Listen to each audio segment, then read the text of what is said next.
Bonsoir à tous. Merci donc de nous retrouver en ce vendredi 10 avril 2026. Vous l'aurez compris à travers donc la thématique de cette émission, nous irons donc dans la corne de l'Afrique à travers donc un tour d'horizon de l'actualité politique à Djibouti. La présidentielle s'y déroule. Quels sont les enjeux de ce scrutin et surtout quel avenir pour le peuple djiboutien? Alors pour en parler, j'ai vraiment le privilège et l'honneur de recevoir sur notre plateau plusieurs panélistes qui vont essayer de nous permettre surtout de décrypter, de comprendre les enjeux de ce scrutin et surtout ce que le peuple djiboutien pourrait attendre de ce scrutin. Commençons d'abord par le président. Bonsoir, président Adan Mohamed Abdou. Bonsoir. Merci d'être de notre président. Je vous remercie de m'avoir convié à cette conférence.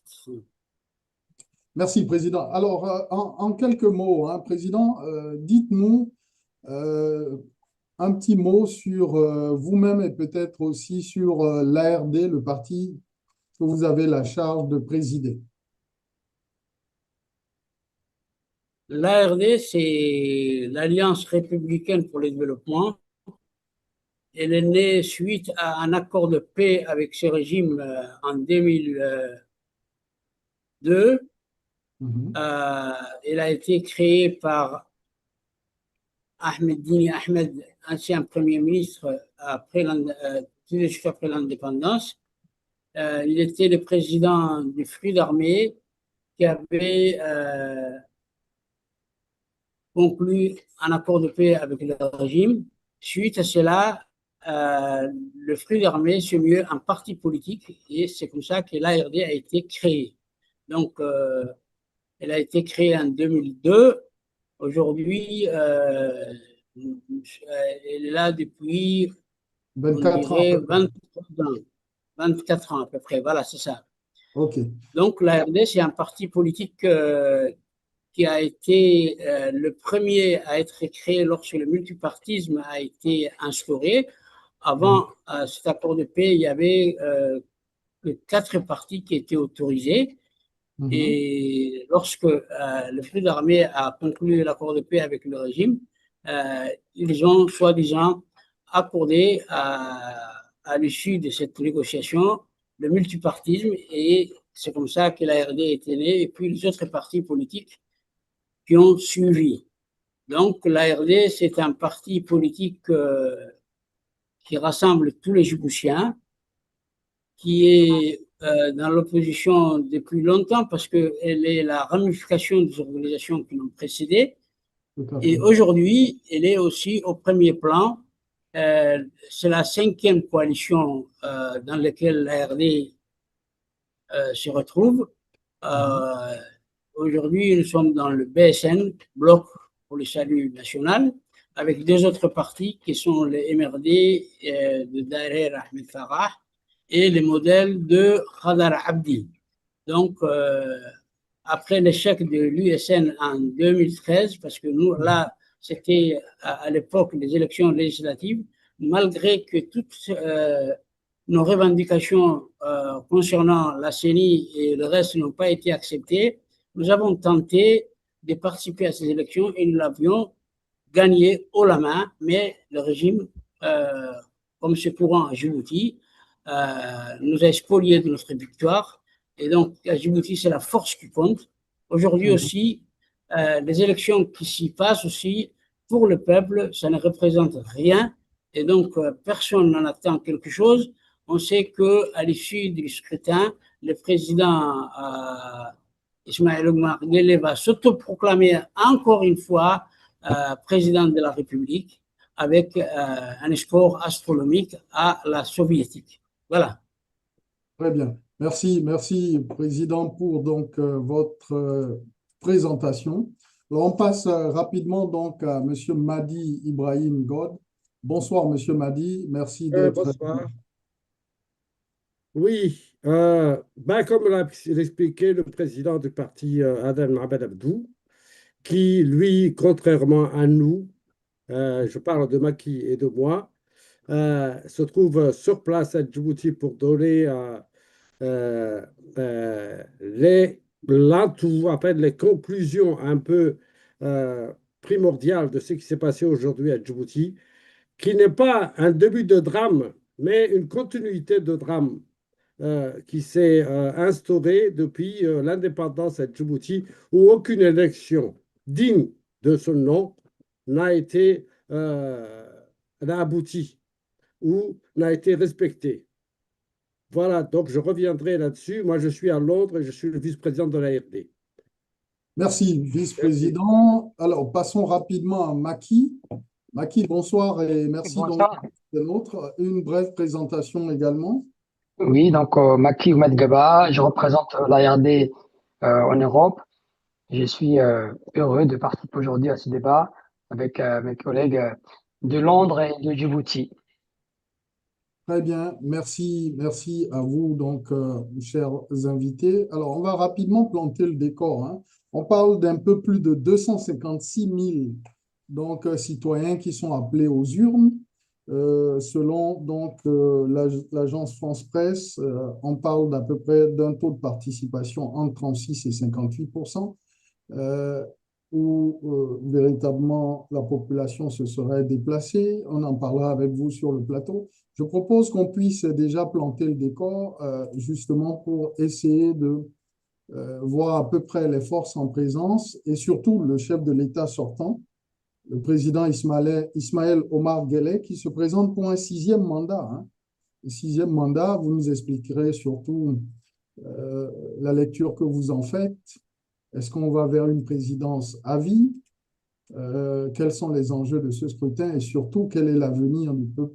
Qu'est-ce que le peuple djiboutien pourra espérer de ce 6e mandat du chef de l'État sortant?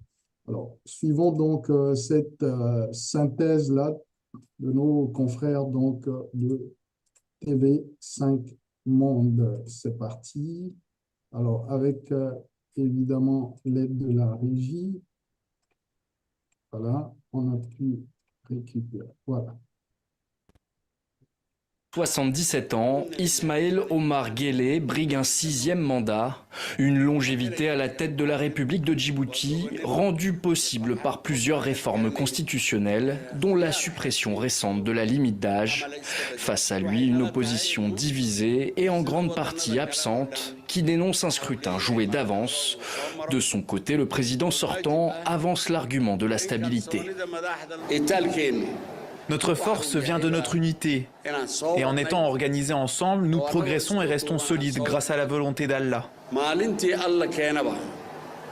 Face au président sortant, un seul adversaire, Mohamed Farah Samatar, chef d'un petit parti d'opposition, le Centre démocrate unifié. Plusieurs partis boycottent les élections depuis des années, dénonçant un processus biaisé et l'absence de garantie démocratique. Pour certains observateurs de la scène politique djiboutienne, ce candidat d'opposition n'a aucune chance de remporter la victoire et sert de faire valoir à Ismaël Omar Guelleh. C'est un travail de long cours de structuration et de concentration du pouvoir autour de son clan et de sa personne au cours de ces maintenant plus de 25 ans, depuis 99.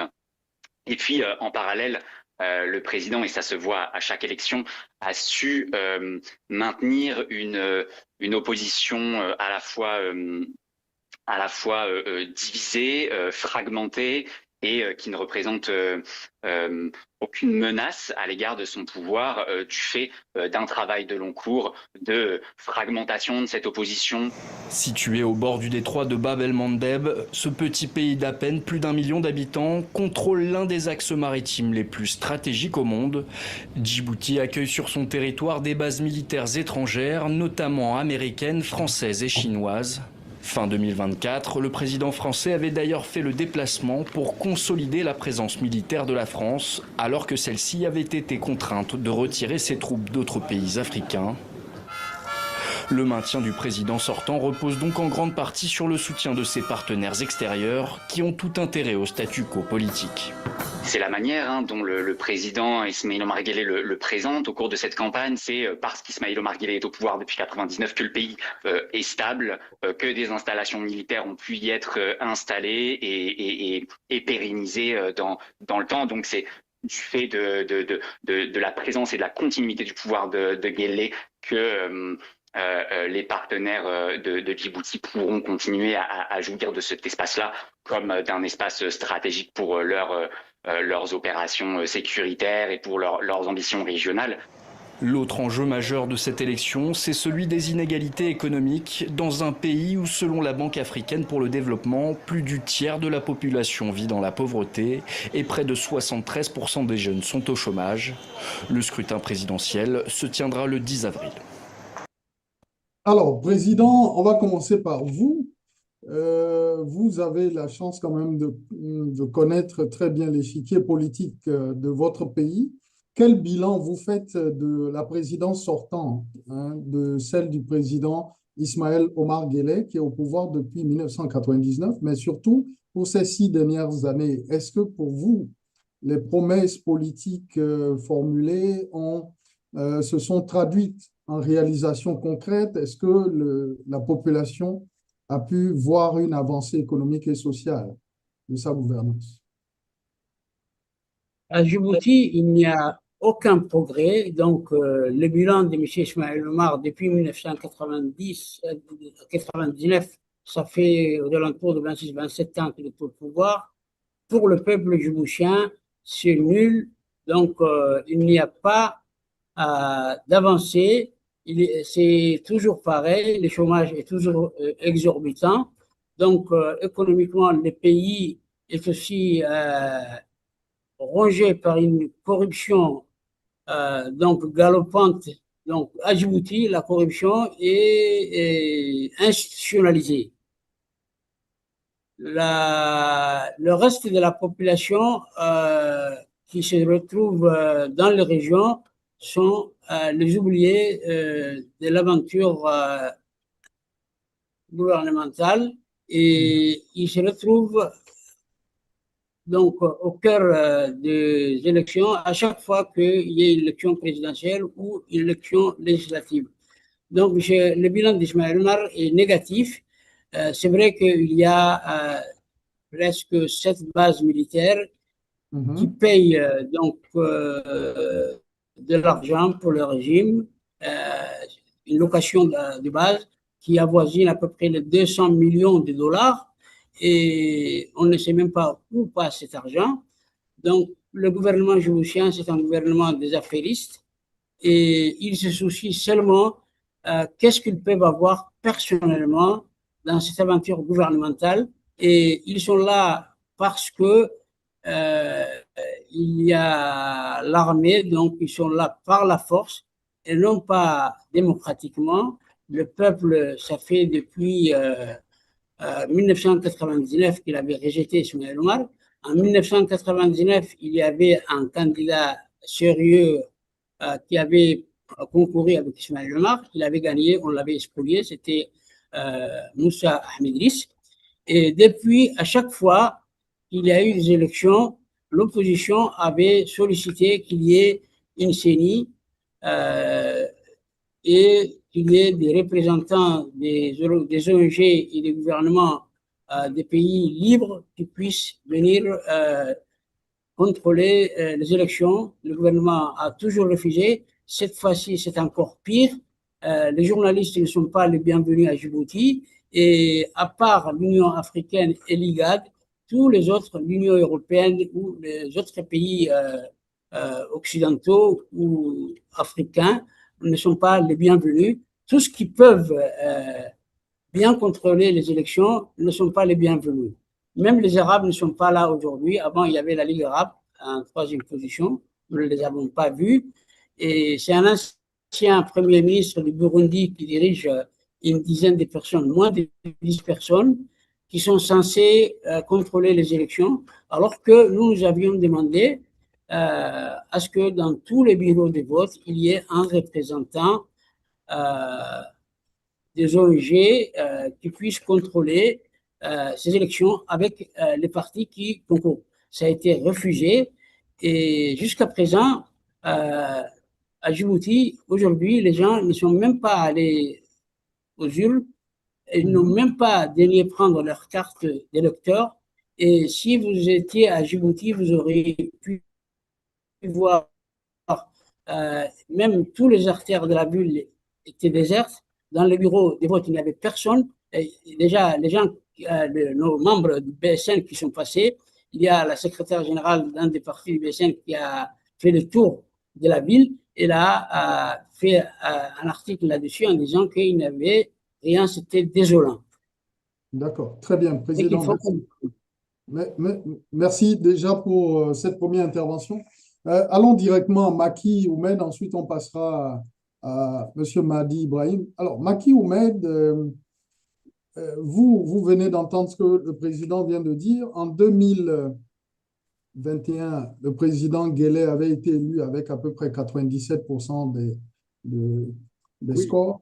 Nous sommes aujourd'hui en 2026. Est-ce que vous, aujourd'hui, vous direz que, comme le disent plusieurs observateurs, qu'on peut mettre quand même sous son actif la stabilité politique du pays, le fait qu'il ait attiré également des investissements conséquents, la mise en service du port de Doralais, hein, et puis également la lutte contre le terrorisme, ce qui est souvent mis aussi en avance comme bilan, et aussi un partenariat stratégique avec les grandes puissances, dont la Chine, la Russie et même la France. Quel est, vous, votre regard au plan géopolitique sur le bilan du président sortant, qui vante surtout la stabilité politique du pays? Écoute, Oui, Président, oui, merci pour cette question très, très intéressante. Alors, je prends ces points les uns après les autres. La stabilité. La stabilité est une stabilité contre la démocratie. La stabilité de Djibouti est une stabilité pour permettre au système de fonctionner contre sa population. Ce n'est pas une stabilité qui apporte une possibilité de s'épanouir pour les Djiboutiens. Donc, cette stabilité-là n'est pas une stabilité qui tiendra parce que non seulement elle s'inscrit dans ce cadre-là, mais aussi elle est pratiquée, elle est exercée grâce à la force militaire. Et à Djibouti, il n'y a pas de manifestation qui puisse se tenir correctement dès lors qu'elle dépasse un certain nombre de participants. Donc c'est une stabilité qui intéresse donc les bases militaires et les partis dont sont issus les bases militaires, mais qui n'apporte absolument rien aux Djiboutiens. Cette stabilité-là, c'est une stabilité qui ne durera pas. D'ailleurs, elle a conduit dans un passé récent à une lutte armée à Djibouti, puisqu'il n'y avait pas de liberté d'expression, il n'y avait pas de liberté d'action citoyenne dans le pays. Alors, certains Djiboutiens ont pris les armes contre cette stabilité imposée. Donc, la stabilité n'est pas un critère de réussite pour Djibouti. Très bien. Vous avez pas annoncé d'investissement du port d'Oralé. Donc, Ismaël Omar Guelleh, il faut l'imaginer un peu comme président talent du Bénin. C'est un homme d'affaires. Il est là pour faire fructifier son pays à titre personnel d'ailleurs. Depuis qu'il est là au pouvoir, il a tout fait pour que la rentabilité personnelle soit assurée pour sa part, pour sa famille.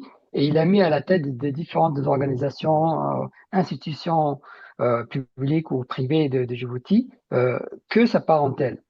Donc cet investissement-là, c'est un investissement qui sera fragilisé parce qu'il ne s'est pas intégré dans le tissu social djiboutien. Il reste une propriété de sa famille à lui. C'est pourquoi l'investissement en port, même s'il y a 6 ports actuellement dans Doralé, ce sont des ports qui fonctionnent uniquement dans un cadre familial. Si un jour, Ismaël Omar Guelleh est vaincu, mais qu'il n'y a pas de guerre civile à cette occasion, alors peut-être les investissements matériels qu'il a effectués pourront rester dans le pays, sans compter les dettes. On a des dettes colossales pour chaque investissement qui n'est pas bien raconté par le régime, mais le risque, c'est que le jour qu'il faudra pousser Ismaël Guelleh à la sortie, il y a un risque énorme que ce soit dans une grande confusion, dans une destruction, et les structures portuaires ou autres créées pourraient en pâtir, puisque ça sera ça pourrait être une guerre civile qui sera à l'origine de ces changements, dès lors que lui il s'accroche comme on peut le voir depuis 1999. Vous avez parlé après de la lutte contre le terrorisme. Alors, il y a le terrorisme, c'est un domaine où les preuves sont difficiles à fournir puisque on n'a jamais été en face d'un terroriste qui se déclare terroriste. Donc, c'est toujours par des supputations ou par des on-dit ou par des articles de journaux parfois qu'on peut voir comment le terrorisme fonctionne dans la région. Euh, pour ce que moi je sais, Ismaël Omar Guelleh a joué le terrorisme contre certains pouvoirs en Somalie, voire par rapport au Yémen, pour l'utiliser, pour mettre une pression sur le besoin de stabilité de Djibouti et pour qu'il soit soutenu dans ce cadre-là.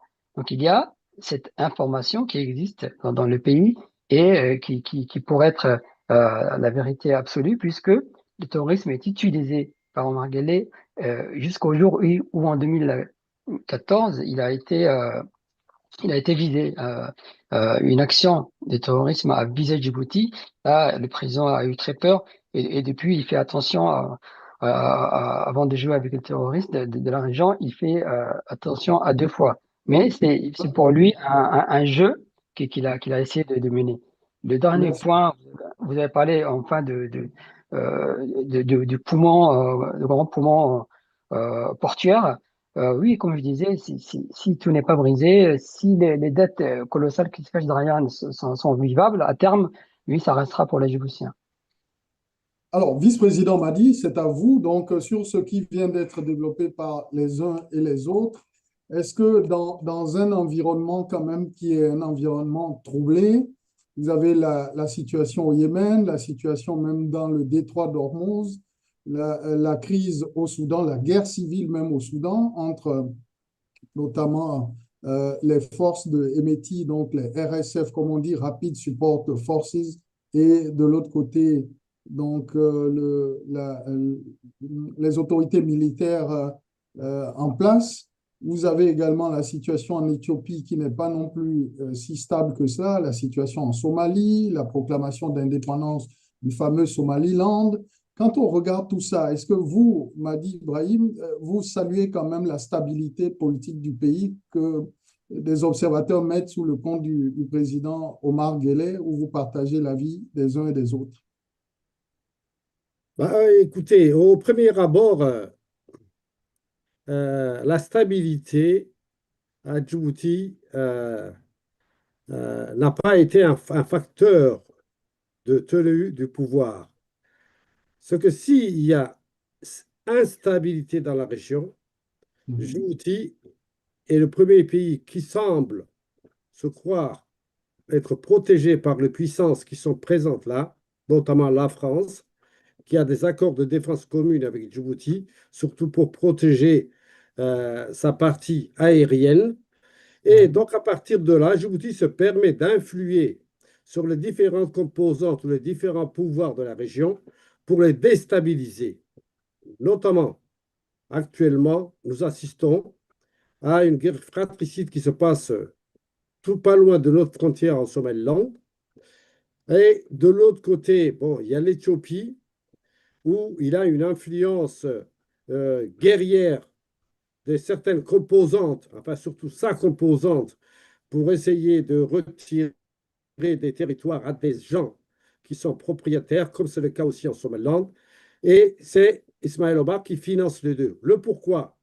Effectivement, le pourquoi, c'est pour donner une image de stabilité à Djibouti dans un environnement en feu, alors que c'est lui-même qui est l'incendiaire de la région.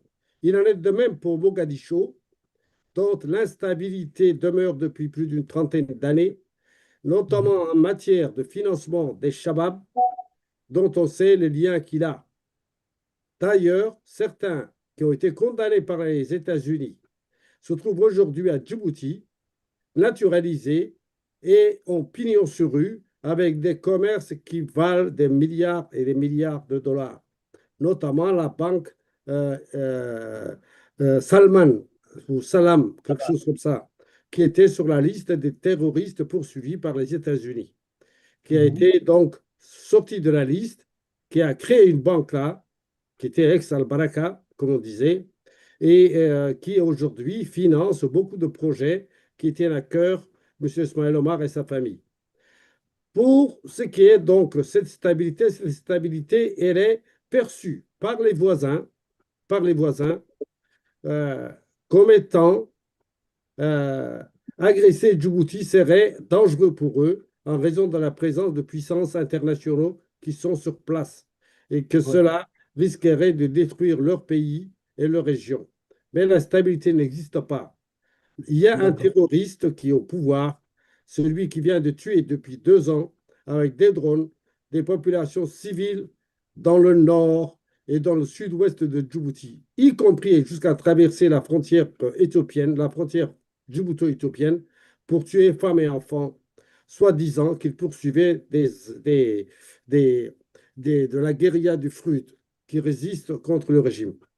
Voilà, donc s'il y a un déstabilisateur, pas un stabilisateur, c'est Ismaël Omar Guelleh. Très bien. Alors, merci. On va donc rapidement, je ne sais pas, peut-être le président voudrait dire un mot sur la question de la stabilité ou pas, rapidement.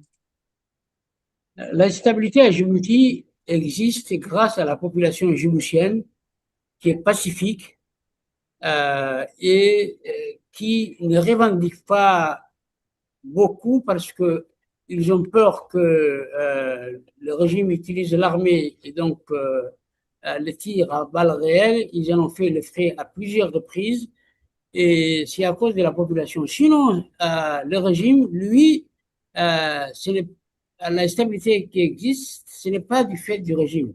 Parce que notre régime, le régime d'Ismaël Omar Guelleh, il déstabilise tous ses voisins, à commencer par l'Éthiopie, la Somalie et même ailleurs. Donc, pour lui, tant qu'il n'y aura pas de paix dans son voisinage, on va le percevoir comme un homme de paix et donc Djibouti comme un îlot de stabilité, mais c'est un leurre.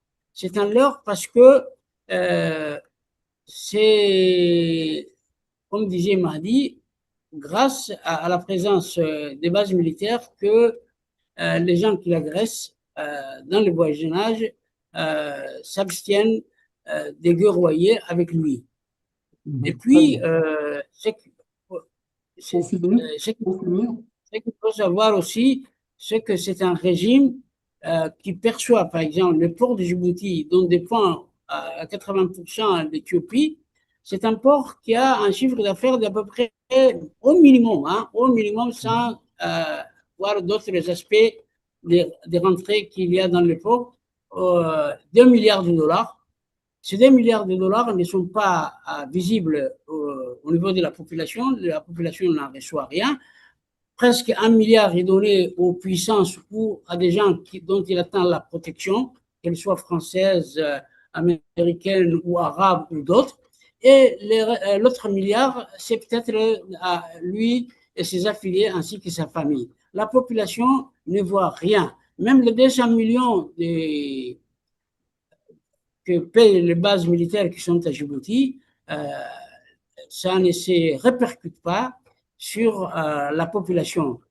Et la population, comme tout à l'heure le reportage le disait, 73% de la jeunesse sont au chômage.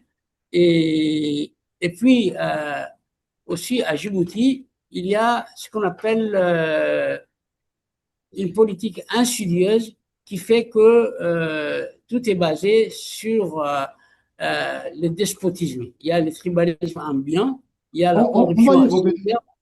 Oui, on va y revenir si vous voulez bien. Je voudrais qu'on puisse suivre cette petite séquence-là que l'on doit quand même à la télévision djiboutienne et on revient vraiment avec vous, Président. Vous gardez la parole pour essayer de comprendre les enjeux de ce scrutin présidentiel en termes de démocratie, d'état de droit et surtout le respect des droits de l'homme et qu'est-ce que vraiment les Djiboutiens peuvent en espérer.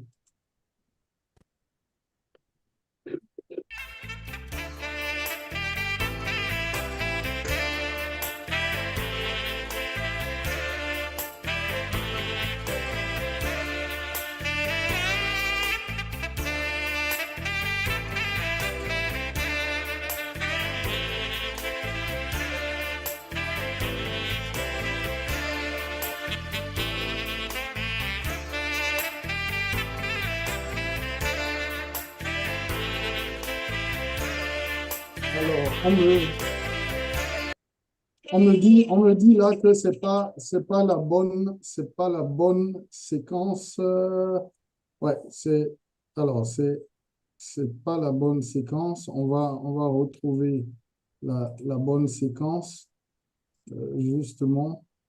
Et puis, on va revenir à vous. Alors, il faut qu'on retrouve la bonne séquence. Voilà. OK, c'est parti avec la bonne séquence.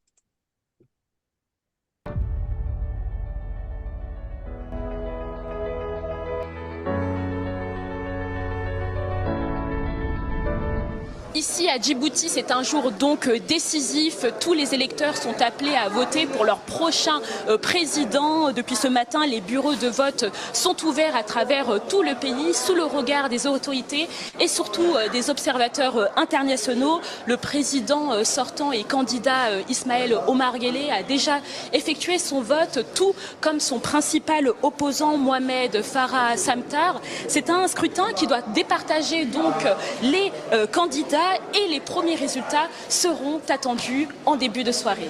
Dès 10h, c'est le leader du Centre des démocrates unifiés, Mohamed Farah Samatar, le principal opposant au président sortant, qui s'est exprimé après son vote à la mairie de Djibouti sur l'importance de la discipline électorale.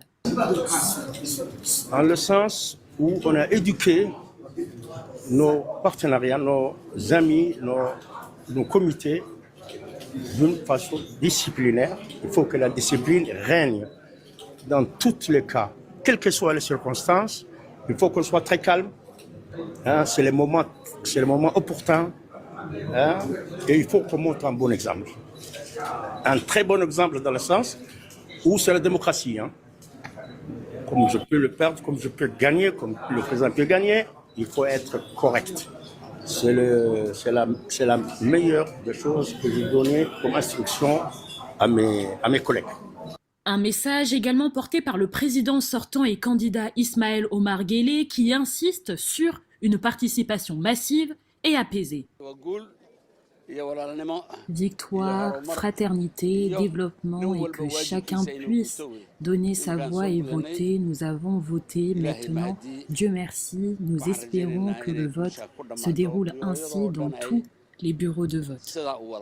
Un scrutin placé sous le signe du calme et de la responsabilité, les bureaux de vote resteront ouverts toute la journée et fermeront à 18h avant l'annonce des premiers résultats dans la soirée. Alors, Président, on va commencer par vous. Justement, les deux candidats retenus à ce scrutin. D'abord, comment vous qualifiez l'organisation de ce scrutin où il y a deux candidats? D'aucuns disent que le candidat donc, qui se présente en tout cas comme opposant est une sorte de faire-valoir. Est-ce que c'est votre avis, faire-valoir du président sortant? Et on va vers un match amical, ou est-ce que vous avez une autre lecture de sa candidature? Est-ce que réellement il peut créer la surprise en battant le président Ismaël Omar Guelleh, en créant l'alternance d'une part? Et quels sont les enjeux pour vous de ce scrutin-là qui s'est déroulé aujourd'hui apparemment dans le calme selon plusieurs observateurs? Le scrutin d'aujourd'hui n'a aucun enjeu, donc personne n'en attend quelque chose. Tout d'abord, celui qui concourt aujourd'hui avec Ismaël Omar Guelleh, c'est un affidé d'Ismaël Omar. Il est peut-être toujours aussi dans son parti RPP, le parti au pouvoir. Il était membre du comité central.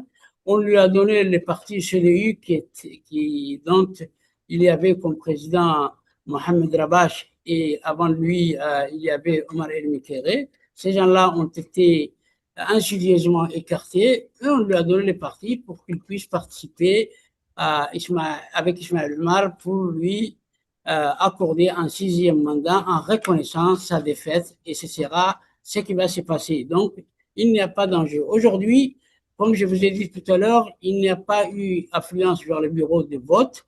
Donc, les gens, déjà, Ismaël Omar, lorsqu'il a été soi-disant élu en 99, il y avait 2 mandats qu'il devait respecter.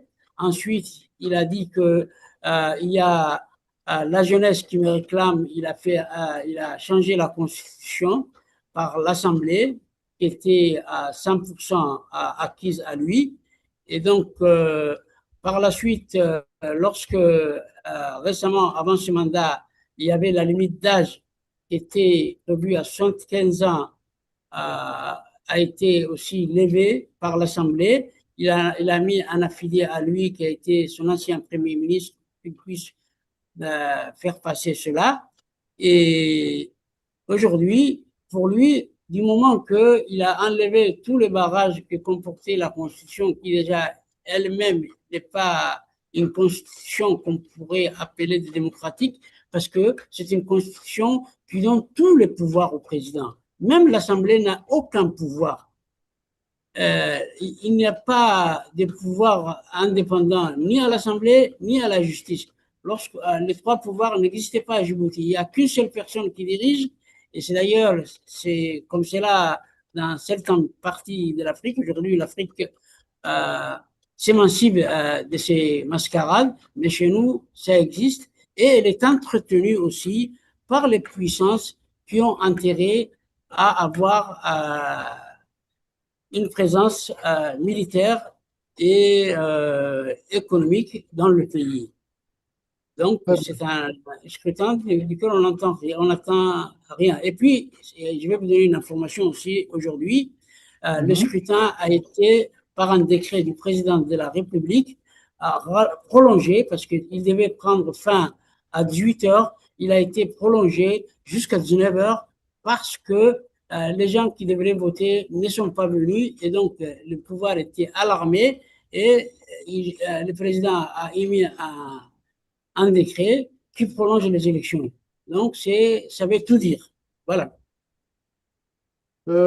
Alors, Maki Oumed, sur ce que vient de dire le président, quel est, selon vous, avant de terminer avec le vice-président Madi, quels sont pour vous les enjeux en termes d'état de droit et de démocratie? Ou pour vous, il n'y a absolument rien à espérer de ce scrutin et surtout votre mouvement, votre parti politique, l'ARD, quelle est sa position face à ce scrutin-là? Boycottez-vous ce scrutin ou vous êtes du côté du candidat de l'opposition?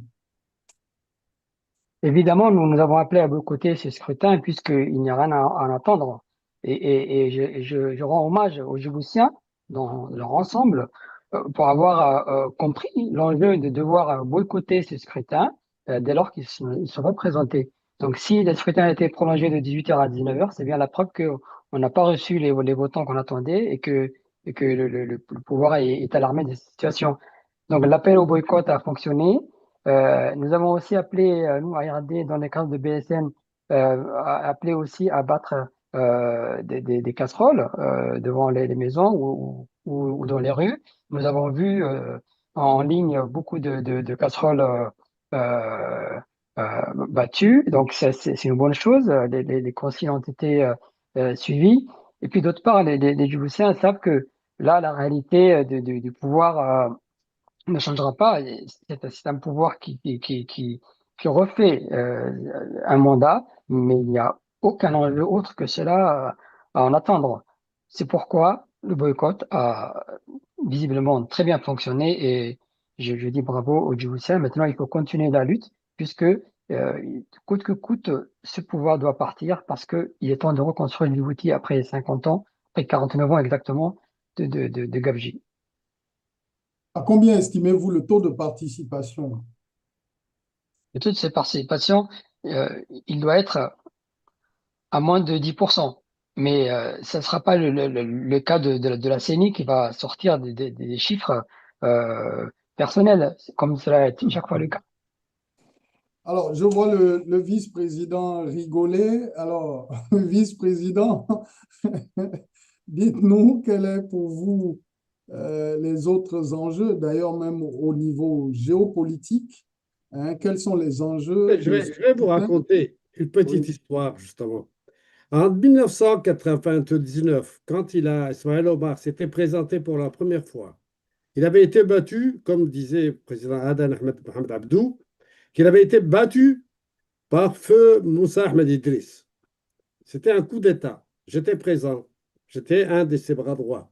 Résultat, c'est que pour la deuxième fois, quand il s'est représenté en 2005, nous avons anticipé pour comprendre comment, ou pour essayer de faire comprendre que le boycott existait, parce que nous allions boycotter.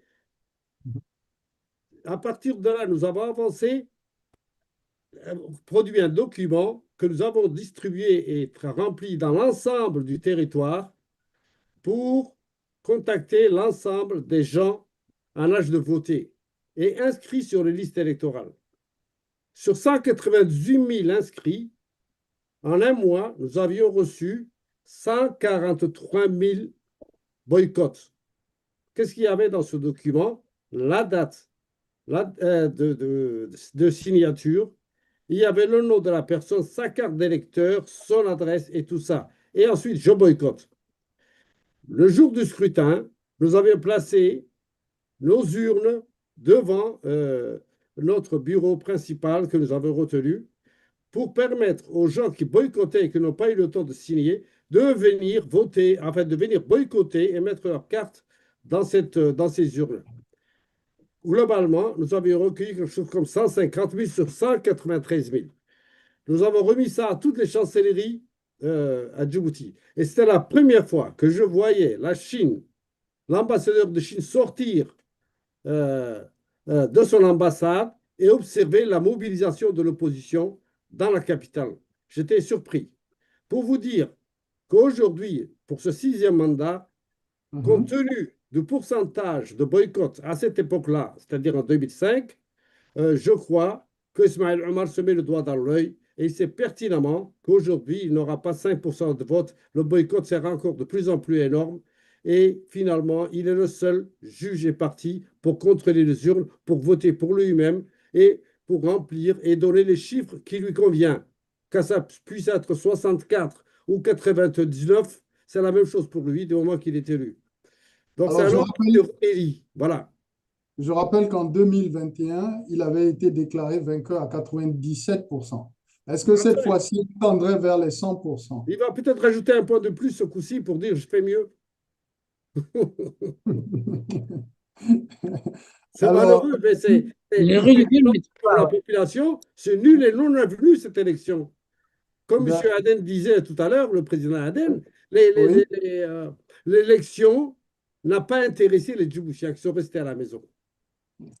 Tout à fait. Alors, le président voulait ajouter un mot là-dessus. Toujours, on est sur les enjeux, hein, sur le taux de participation. Bon, vous dites que le boycott a été suivi. Le gouvernement qui a communiqué parle vraiment d'une sortie massive des Djiboutiens et qui sont allés surtout voter dans la paix, dans la tranquillité, dans le calme et qui saluent déjà cela comme une avancée majeure de la démocratie djiboutienne. Président Aden. Du moment qu'il y a qu'une seule télévision, qu'une seule radio et que les journaux de l'opposition sont interdits, ils peuvent raconter ce qu'ils veulent et je ne crois pas que ça va dépasser les 5% de participation aujourd'hui à Djibouti. Non seulement à Djibouti-Ville où il y avait toujours beaucoup de non-participation, même dans la région, il n'y avait pas eu de votants qui se sont pressés vers le bureau de vote. Et lorsqu'on va... Maintenant, nous avons la confirmation de nos membres qui se retrouvent dans la région et à Djibouti-Ville et qui ont été voir comment les élections se sont passées. Aujourd'hui, on ne peut pas dire qu'il y a eu plus de 5%. Mais pour le régime, ils s'en fichent. Ce n'est pas ça qui les intéresse. Eux, ce qu'ils disent à la télévision et ce qu'ils vont raconter, pour eux, c'est ça. Et puis, ces mensonges-là, ces monstruosités vont être acceptés par la communauté internationale qui se fiche de la population djiboutienne, qui se fiche qu'il y ait démocratie ou la dictature, qui se fiche si les Djiboutiens meurent de faim. Et malheureusement, nous sommes dans une situation obscène qui comme ça depuis bientôt, depuis l'indépendance, je peux dire. Depuis l'indépendance, il n'y a pas eu un état de droit à Djibouti, il n'y a pas eu d'élection viable à Djibouti, ni les élections en tant qu'élections législatives, ni les présidentielles.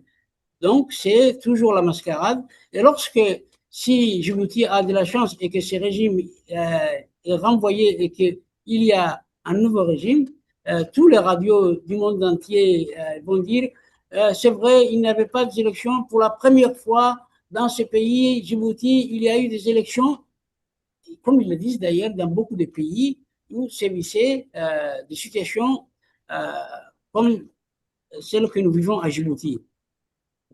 Donc, de ce scrutin, non seulement nous, mais même les ambassades, mais même ceux qui sont à Djibouti au niveau des Nations Unies, au niveau des autres organisations, savent que personne n'en attend quelque chose et c'est une république que la France a déjà donc maintenue à bout de bras et qu'aujourd'hui, la communauté internationale qui ont 7 bases militaires, y compris celles de la Chine et du Japon, parce que c'est un endroit stratégique auquel aujourd'hui tous les barbouzes du monde entier se confrontent, ils sont en confrontation, et que la République de Djibouti n'a aucune once de souveraineté sur le pays, mais seulement on les maintient pour qu'ils puissent faire leurs affaires en tant que gouvernement. C'est des affairistes, il n'y a pas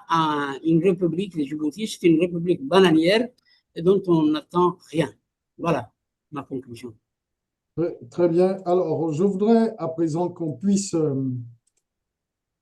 du côté de l'opposition, est-ce que vous, aujourd'hui, toujours essayons de garder la parole avec le président Adam, le candidat du CDU, est-ce que pour vous, aujourd'hui, il peut challenger réellement Ismaël Omar Guelleh? Quelle est la lecture que vous faites en tant que parti politique d'opposition?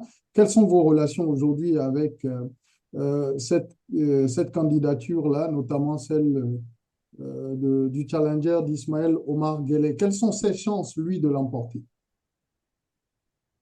Nous n'avons aucune relation avec lui. C'est quelqu'un qu'on voit maintenant. C'est un parfait inconnu. On sait seulement qu'il a été un ami d'Ismaël Omar Guelleh, qu'il était dans ses Mabras et tout ça, et qu'il lui a donné un parti politique pour qu'il puisse faire la figuration. C'est un figurant. Donc, nous n'avons aucune relation avec lui et nous ne voulons pas avoir de relation avec lui parce qu'il ne représente rien pour nous. Il ne représente rien. Alors, Madi voulait ajouter. Oui, Madi? Oui. En fait, moi, je connais bien le personnage pour l'avoir connu à Djibouti à l'époque. Et je crois que c'est un bon acteur pour participer à ce folklore électoral. C'est si on peut appeler ça comme ça. Donc, c'est juste pour amuser la galerie. Il sait pertinemment qu'il n'a aucune chance et il sait pertinemment qu'il a été graissé. Il sait pertinemment qu'il doit jouer le jeu et il sait pertinemment que les Djiboutiens ne sont pas dupes et qu'ils savent à quoi ils jouent et combien il a touché et qu'il va ensuite disparaître de l'espace politique de Djibouti dans les prochains jours, comme les autres ont fait. Les anciens challengers ont subi la même chose. L'ancien challenger, il est invisible. Tout à fait. Dans la dernière élection présidentielle. Invisible, inconnu. On ne sait même pas où il vit. Bon, je vais ajouter une chose là. Voilà. Parce que les anciens challengers comme lui, pour se présenter à la candidature présidentielle, il faut une caution de 5 millions de francs djibout. Donc, le gouvernement djiboutien ou même le RPP prend en charge ça. Il demande au Trésor de lui donner un reçu comme quoi il a payé 5 millions.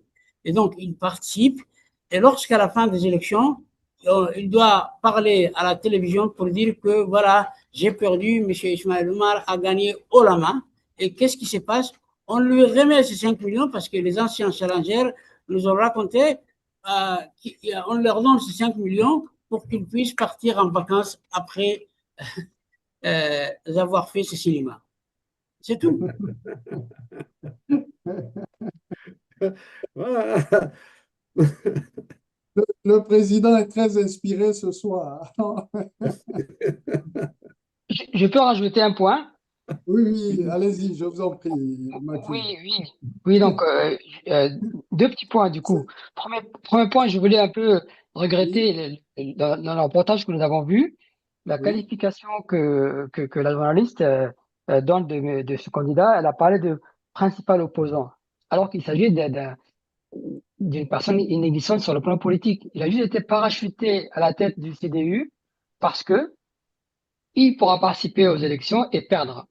Donc voilà, ça, c'est pas normal qu'elle le présente comme ça, la Global Media. Alors, c'est très bien que vous abordez ce point. Oui. Quelle est la représentativité aujourd'hui donc du candidat du Centre démocrate unifié, le fameux CDU? Effectivement, on n'en a jamais entendu parler, même nous-mêmes, Voilà. on suit un peu l'actualité djiboutienne de temps en temps. Qu'est-ce qu'il vaut concrètement sur l'échiquier politique djiboutien? Oui, Rien. Je voudrais revenir sur. Oui, Je voudrais revenir sur le point. d'abord Macky, s'il vous plaît, ensuite on passe au président Adam Abdou. Donc, Mohamed Farah Samatar a été nommé à la tête du CDU parce que c'est un des partis d'opposition qui a un statut légal. Pour participer à un statut légal, ce qui n'est pas le cas de tout le monde. Le statut légal est très, très disputé à Djibouti. Donc, il a un statut de parti légal. D'autre part, il faut écouter sa déclaration tout à l'heure. Il a dit quoi? Il a dit j'appelle au calme, c'est-à-dire qu'il est déjà parti pour perdre. J'appelle au calme et je veux montrer le bon exemple. Donc, cela montre déjà à quoi il se prépare. Il s'entraîne à appeler au calme et il s'entraîne à donner le bon exemple. Donc, voilà, on est bien parti avec lui. Président Abdou? Oui, moi, je voudrais revenir, vous avez parlé du social. À Djibouti, ce n'est pas seulement la politique qui est sous coupe, donc les syndicats, les associations ne sont pas libres aussi. Moi, je faisais partie, j'ai fait d'ailleurs toujours partie d'un syndicat qui est libre et indépendant. Il a été banni. Qu'est-ce qu'il y a à Djibouti? À Djibouti, le gouvernement djiboutien a une spécialité. Lorsque un syndicat indépendant ou un parti politique crédible est là, on le clone. On le clone et le gouvernement nomme des gens à leur place en disant que voilà, ils ont fait un congrès et ce n'est plus ceux qui ont créé cette organisation et ceux qui sont les véritables responsables et légaux et légitimes qui l'incarnent, mais c'est des individus que les pouvoirs se proposent. Et d'ailleurs, pour les syndicats, à chaque fois, lorsqu'on partait en juin pour la conférence internationale du travail pour les syndicats, le gouvernement amenait dans sa valise des soi-disant syndicalistes qui disent représenter les centrales syndicales que nous représentions, et à chaque fois, ils étaient virés de là-bas, et le gouvernement faisait ça chaque fois, même jusqu'à la dernière année, et ils le font. Donc, non seulement les partis politiques, mais même les syndicats ne sont pas tolérés, même les associations ne sont pas tolérées. Il faut être un syndicat maison ou une association qui doit faire campagne pour le président IOG, que ce soit lors des législatives ou que ce soit lors des présidentielles.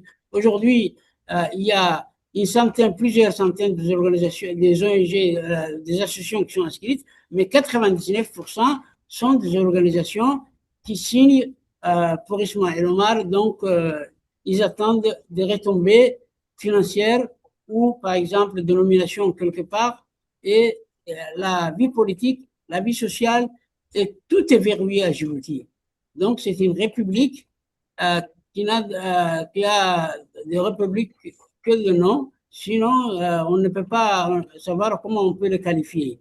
Et les sournois aussi, et ils font croire qu'ils sont démocratiques et qu'ils prennent la paix, alors qu'à Djibouti même, il y a eu plusieurs accords de paix avec la rébellion du Frut tout d'abord, ensuite du Frut armé, et tous ces accords ont été violés. Avec l'USN dernièrement en 2013, lorsque on nous a spolié les élections législatives, on a protesté dans la rue, ce qui fait que le gouvernement a demandé à négocier. On a fait un accord, cet accord a été violé aussi. Donc, la garantie de cet accord était les puissances qui sont à Djibouti, qui avaient pas participé directement, mais qui avaient donné les garanties. Ça n'a pas marché parce que avec Ismaël Omar, tous les gens, toutes les puissances qui sont là peuvent faire ce qu'ils veulent, y compris piller les pays de toutes ces ressources, qu'elles soient aurifères, qu'elles soient tout ça. Et donc, le pays est bradé et la population est donc piétinée.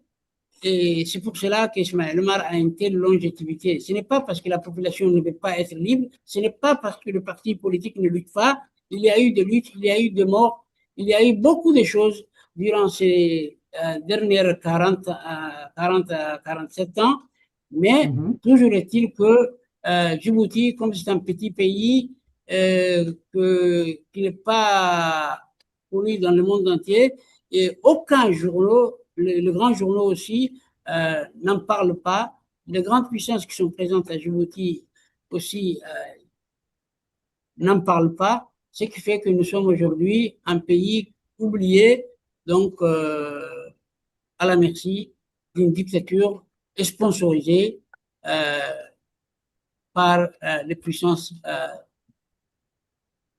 du monde entier, qui ont pignon sur rue à Djibouti comme base militaire ou comme ambassade ou d'autres organisations. Voilà. Très bien. Je voulais justement qu'on puisse, puisqu'on va aborder la dernière ligne droite, mais qu'on passe surtout toujours au niveau des enjeux géopolitiques, c'est que justement votre pays bénéficie d'un partenariat stratégique avec la France et vraiment un des piliers aussi dans la France-Afrique. Alors, suivant cette petite séquence-là, on vient avec vous pour faire le tour sur cette question au niveau surtout géopolitique par rapport au soutien de la France et puis des grandes puissances par rapport à la situation de la démocratie, de l'état de droit dans votre pays, quand on sait que le régime d'Ismaël Omar Guelleh bénéficie d'un soutien diplomatique quasiment puissant au niveau international.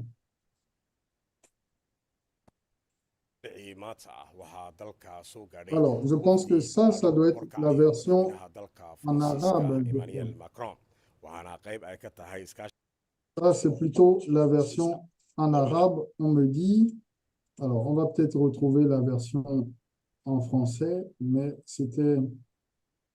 C'était une version en Somalie. Ouais. Ah oui, ok, en Somalie. Là également aussi...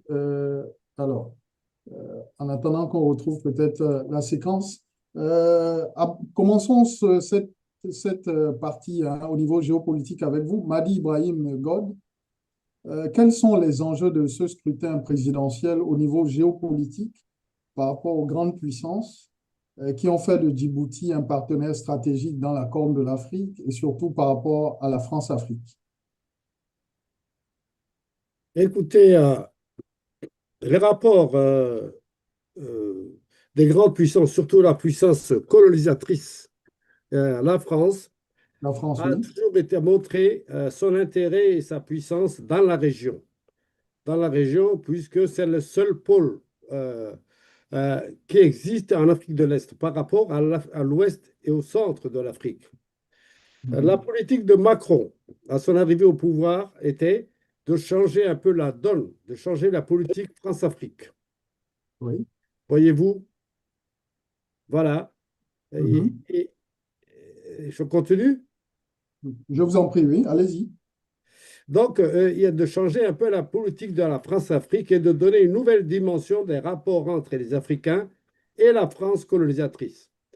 Pour essayer de donner, de recolorer, ou faire un nouveau schéma pour donner une chance au développement et à la démocratie en Afrique.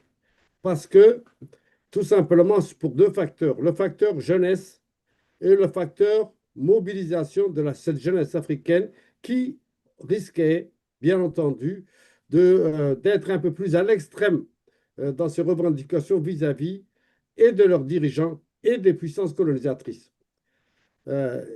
Donc, ça rejoignait un peu l'idée du panafricanisme. Ce qui a plus eu un impact en Afrique de l'Ouest, notamment avec la décision de nouvelles directions et du choix d'instaurer des dictatures ou enfin des régimes militaires panafricanistes. Le changement au Sénégal qui s'est passé d'une manière, disons, entre guillemets, pacifique, ce qui ne s'est pas passé en Côte d'Ivoire, malheureusement. Bon, il y a tout cet ensemble d'enjeux qui n'a pas abouti à Djibouti. Pourquoi il n'a pas abouti à Djibouti? Parce que Djibouti, c'est un point. Il n'y a pas autant de population. À Djibouti, il y a 1 million au maximum. 1 million d'habitants, oui. En matière de population. Deux, Ismaël Omar a profité de ça pour essayer Il y a une époque où, justement, comment il s'appelait, un ancien président du Togo, qui demandait à avoir des ambassadeurs ayant l'esprit colonial. Donc, Ismaël Omar est un enfant du colon. C'était un ancien espion du colon. Il a essayé de replacer Macron dans un contexte de recolonisation normale. Par contre, en contrepartie de la présence de l'armée française, il a demandé à ce que les redevances passent de 30 millions à plus de 80 millions d'euros par mois. Hein. Donc, à partir de là, Djibouti est devenu un peu un Charles de Gaulle, le fameux bateau nucléaire, mais fixe, où la présence de l'armée française pour intervenir dans la région, dans le Golfe et dans la région africaine, puisse être vraiment une place forte par rapport, puisqu'ils ont été chassés des autres pays. Concernant les autres puissances, bien entendu, l'Amérique s'intéresse dans le Golfe et plutôt de l'autre côté de l'Afrique de l'Est, et sa présence à Djibouti répond à deux facteurs: appuyer son ami, la France, pour le contrôle des zones sensibles de la région, de l'Arabie jusqu'en Afrique, et de deux, faire face à la Chine, qui est une puissance montante, qui a sa base à Djibouti. Laquelle Chine, qui aujourd'hui a endetté Djibouti et dont les comptes avec Djibouti restent opaques. On ne sait pas. On ne sait pas du tout combien paye la Chine. Contrairement aux autres qui, eux, donnent des chiffres clairs.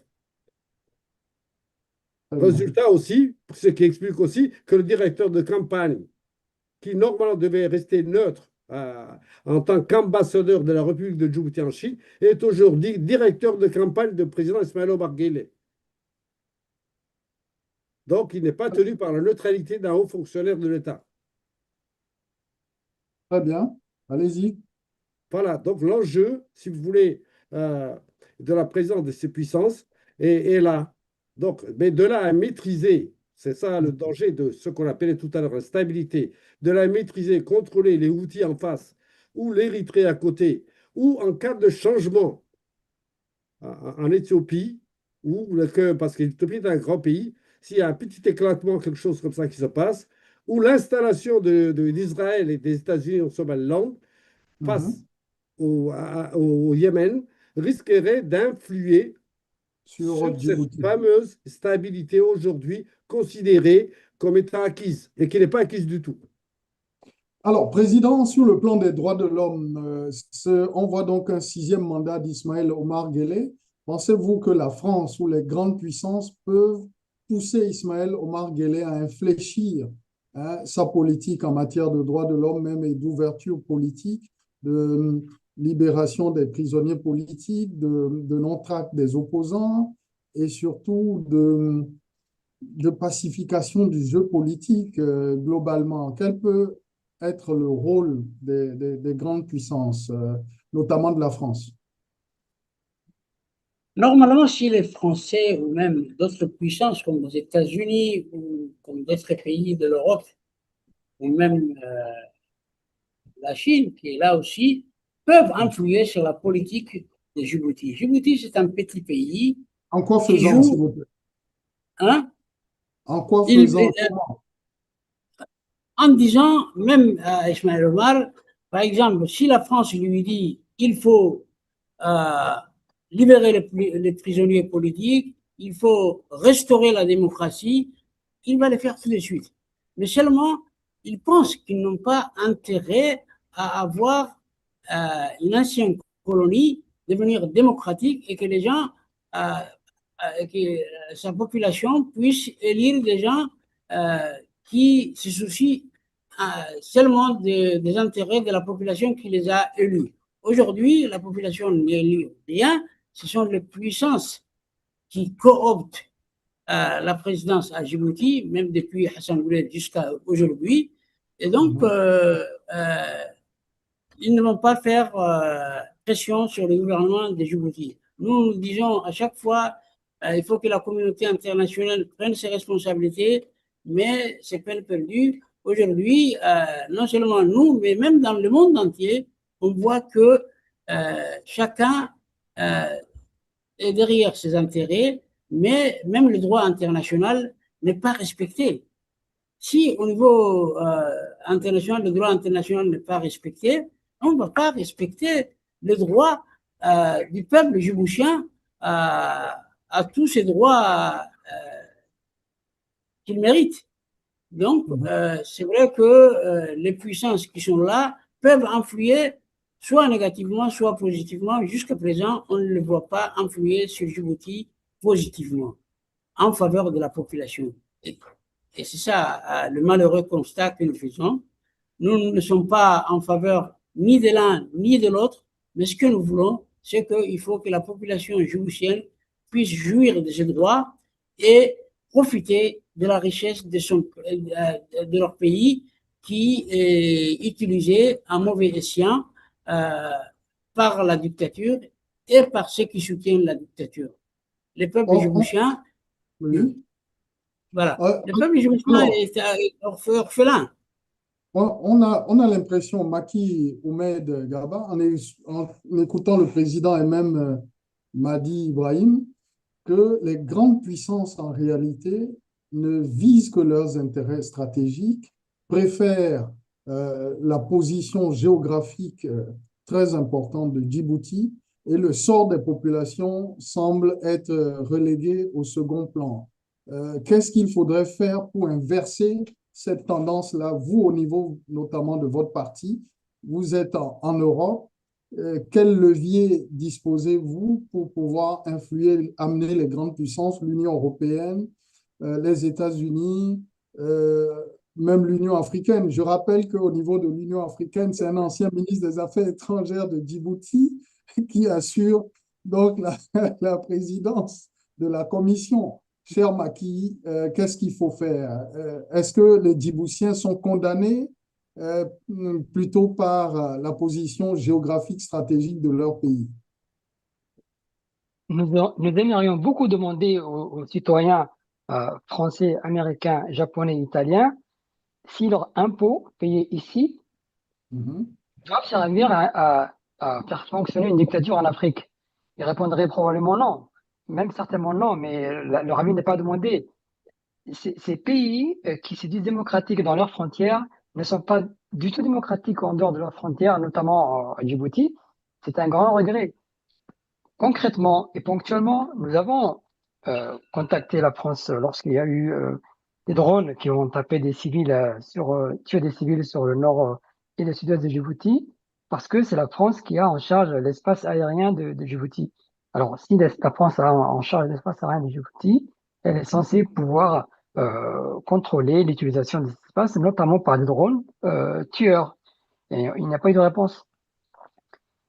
D'autre part aussi, le président Macron, dans ses derniers des discours en 2024, quand il est arrivé à Djibouti, il a beaucoup parlé d'Indo-Pacifique et que Djibouti n'était pas dans le cadre de la coopération avec l'Afrique, mais d'une coopération dans le cadre Indo-Pacifique. Il va là jusqu'à détacher Djibouti de l'Afrique pour la rattacher à d'autres intérêts qui ne sont pas ceux de Djibouti. Cela n'est pas possible. Est-ce que M. Macron fait tout ça pour pouvoir ne pas perdre sa dernière base ou presque dernière base avec le Gabon français en Afrique? Ça doit être ça.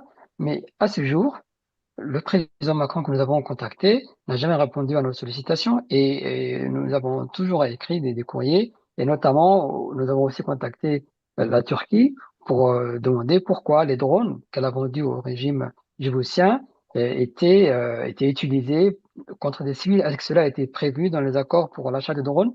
Là non plus, nous n'avons pas obtenu une réponse de la Turquie. Donc, il y a tout ça. Alors, qu'est-ce que nous, ici, en Europe, nous pouvons faire et nous faisons déjà par rapport à l'Europe? Ben, nous sommes Alors, gardez la parole, cher Maki. Priorité au direct, me dit-on. On a justement retrouvé la séquence qu'on cherchait tout à l'heure. Vous allez continuer. Honorifique du président Emmanuel Macron après un accueil des plus chaleureux, suivi d'un tête-à-tête empreint de cordialité et bien plus qu'un simple exercice diplomatique. Le président de la République, Ismaël Omar Guelleh, a marqué une étape mémorable dans les relations bilatérales avec son homologue français en lui décernant la plus haute distinction honorifique de la République de Djibouti. Dans un geste symbolique fort, le président Ismaël Omar Guelleh a élevé Emmanuel Macron au rang de haut dignitaire dans l'ordre de la Grande Étoile de Djibouti, une reconnaissance qui témoigne à la fois de la considération personnelle de Djibouti envers le président français et de la profondeur des relations qui unissent les deux nations.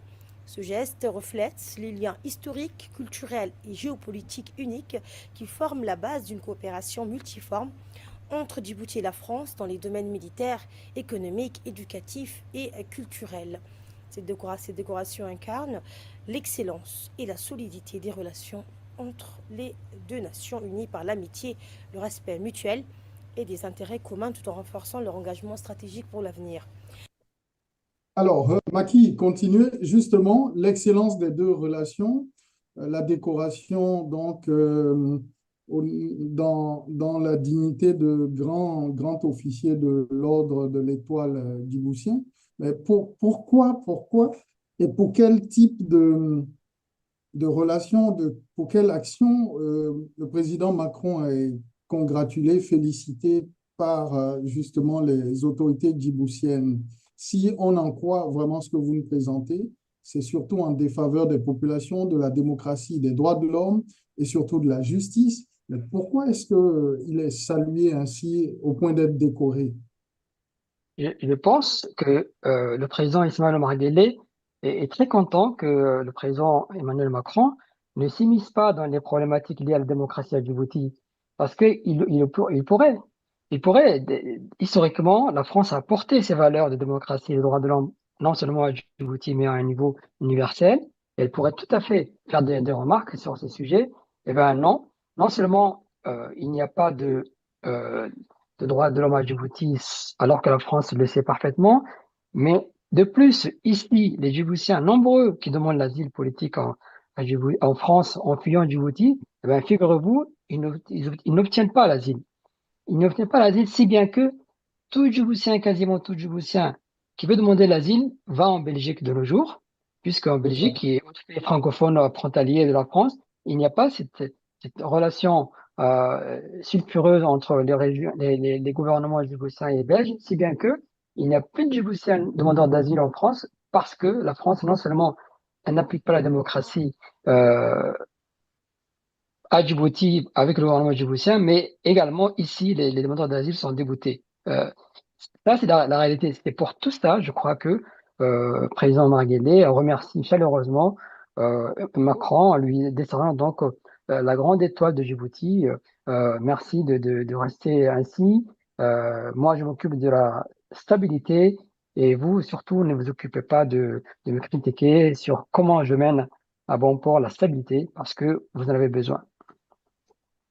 Président Adan Mohamed. Oui, moi je voudrais dire, comme le Congo est victime de ces potentialités en matière de richesse, oui, de richesse. De richesse qu'ils ont dans leur sous-sol, nous sommes victimes par notre position géostratégique.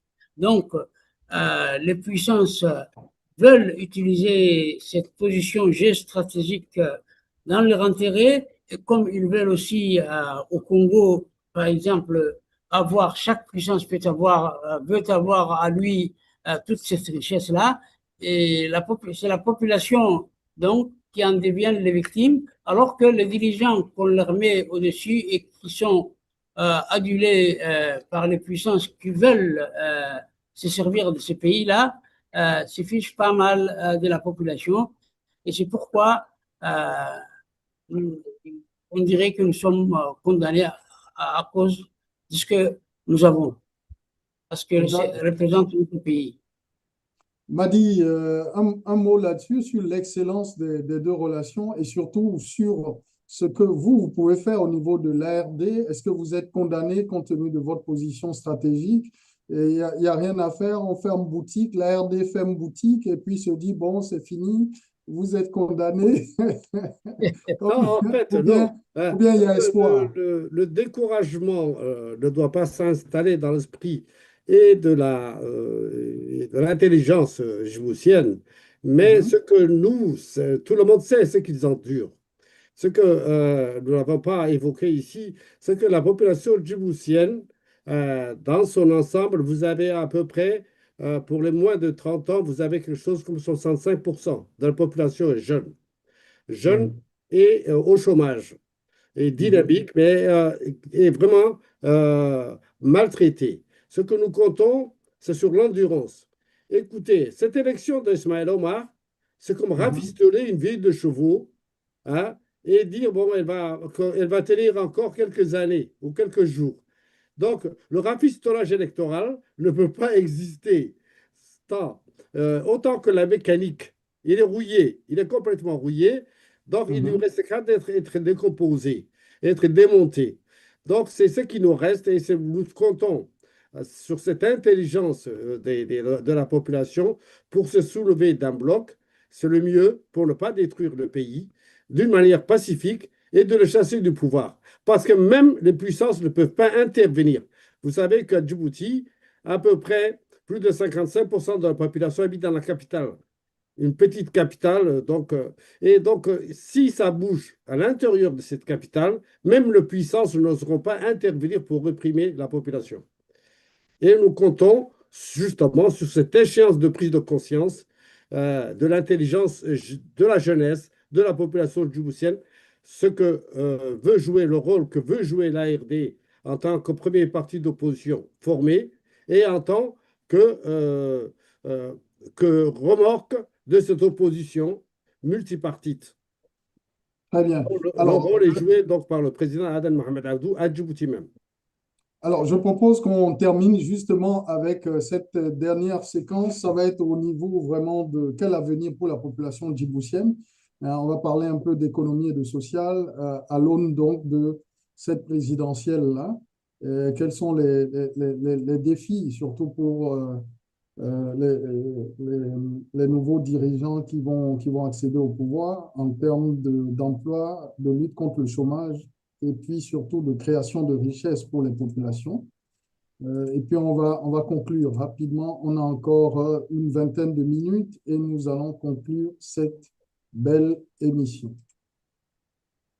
Djibouti a amorcé une diversification économique pour réduire sa vulnérabilité au choc portuaire, marqué par une baisse de 10,5% du trafic au premier semestre 2025. Le plan national de développement 2025-2030 place le secteur privé au centre de la stratégie pour stimuler la croissance et l'emploi. Les investissements s'intensifient dans la logistique, les zones franches de Damerzog, le numérique et les énergies renouvelables. Cette dynamique soutient une projection de croissance du PIB de 6,6% pour l'année 2025. Avec la création du secrétariat d'État chargé des investissements et du développement du secteur privé en 2021, le gouvernement mise sur les opérateurs privés et l'entrepreneuriat pour garantir un développement inclusif et valoriser la jeunesse.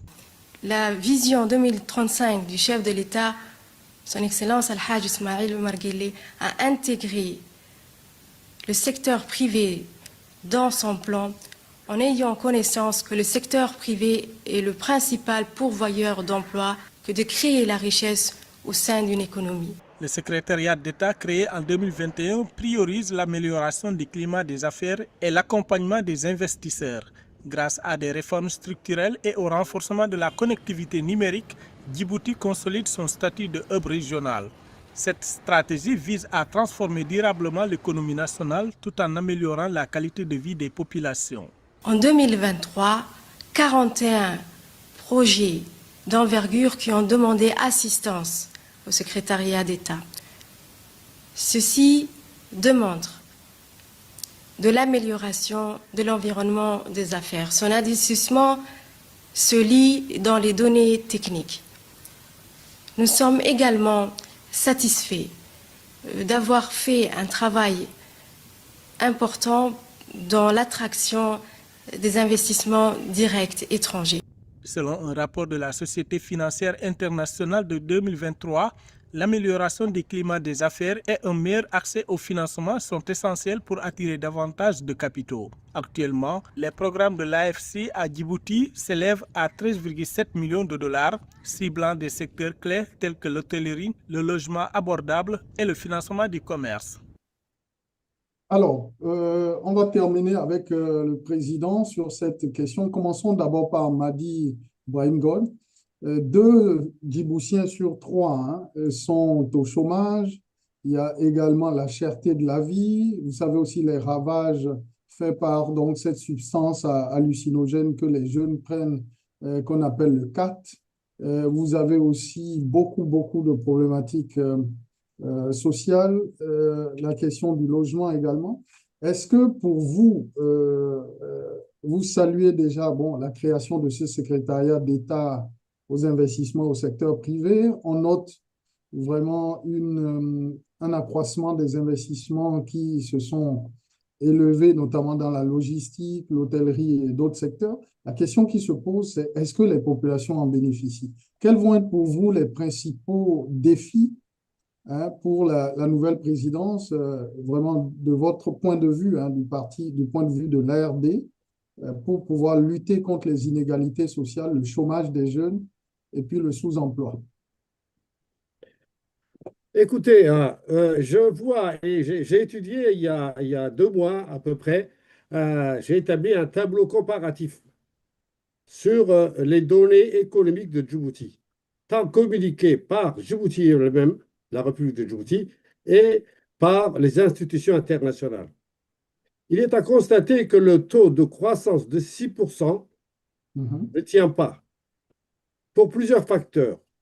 Djibouti, et d'ailleurs c'est ce que reconnaissent les institutions internationales, ont une certaine opacité sur les recettes déjà locales, sur les recettes locales qui ne sont jamais maîtrisées, compte tenu du taux de corruption qui existe à Djibouti.